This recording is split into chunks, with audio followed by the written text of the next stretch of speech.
नवरात्रि के पावन अवसर पर जब भक्तगण देवी की आराधना में लीन होते हैं, तब 8वें दिन मां महागौरी की विशेष पूजा की जाती है। मां महागौरी नवदुर्गा का 8वां स्वरूप है। इनके नाम से ही स्पष्ट है कि इनका वर्ण अत्यंत गौर श्वेत है। इनके रूप की तुलना शंख, चंद्रमा और कुंद के पुष्प से की गई है।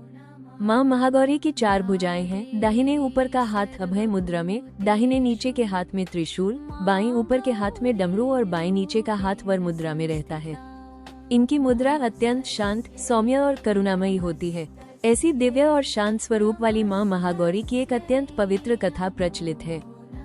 पौराणिक काल की बात है।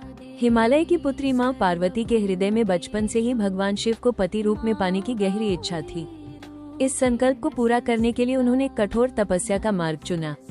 मां पार्वती घने जंगलों में चली गई और वर्षों तक कठिन साधना करने लगी। उन्होंने अन्न और जल का त्याग कर दिया। समय बीतता गया, दिन, महीने और फिर हजारों वर्ष। तपस्या इतनी कठोर थी कि उनके शरीर का रंग काला पड़ गया, लेकिन उनके मन का संकल्प अडिग रहा।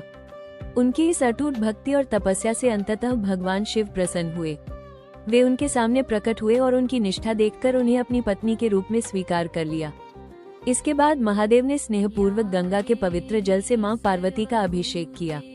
जैसे ही गंगाजल उनके शरीर पर पड़ा, उनका काला पड़ चुका रूप पुनः अत्यंत उज्ज्वल और कांतिमय हो गया। उनका स्वरूप श्वेत, शांत और दिव्य हो उठा। तभी से मां पार्वती के इस पावन और उज्ज्वल स्वरूप को मां महागौरी के नाम से जाना जाने लगा, जो तप, त्याग और शुद्धता की प्रतीक है। इस कथा से यह शिक्षा मिलती है कि सच्ची निष्ठा, धैर्य और समर्पण से कोई भी लक्ष्य प्राप्त किया जा सकता है। ऐसी पौराणिक कथाओं को सुनने के लिए हमारे चैनल अखंड ज्योति को लाइक, शेयर और सब्सक्राइब करें। साथ ही कमेंट में जय मां महागौरी लिखना न भूलें। मां महागौरी आप सभी का कल्याण करे। जय माता दी।